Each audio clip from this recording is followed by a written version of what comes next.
Dr. Aaron Miller is a pediatric ophthalmologist in Houston, Texas. He's also a clinical spokesman for the American Academy of Ophthalmology. Vision, as you know, can be such a stumbling block for some. There are professions where vision requirements occur, like aviation. So talk to me about the increases in cases of nearsightedness that we're seeing springing up in worldwide, especially there in China. As we just mentioned in that report, like half the people, half the population nearsighted. What's contributing to it?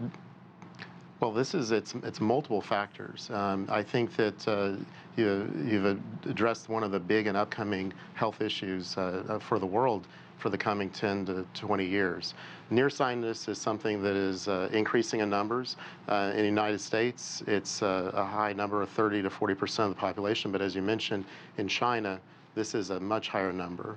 One of the big factors playing a part of this is probably a lot of the near activities, near work, near focus, also combined with family, parents who are nearsighted, along with a reduction in outdoor natural sunlight exposure. We think it's multiple factors. You just mentioned something I found very interesting. I was looking at some of the research, and you want to tackle this when kids are young. There have been studies in a number of countries, including China, where students spent time during recess outdoors. Others stayed inside the school building. And they found in these studies that the kids who were exposed to outside light actually saw the risk of nearsightedness dropping. So there are some strategies you can employ to battle this, right? Absolutely, absolutely. I think that in 2017, China actually made some changes and actually tried to improve and increase the amount of outside natural sunlight play for many of the students. And I do believe that that's long-term going to probably reduce the potential incidents. And you mentioned genetics. How important is that? Well, obviously, you can't hide from that.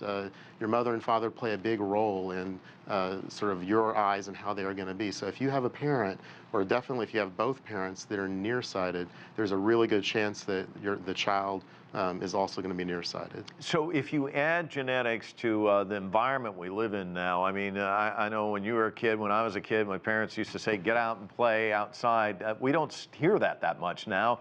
Kids all have these devices, they're playing with those. So how much, when you add all of this together, how much of this is really kind of contributing to this environment that we're seeing and the numbers you were just talking about? Well, I think that definitely you can't go down the street without passing someone on their phone as they're walking past you. So there's been a definite direct change in the last 20 years on what we are focusing and looking at.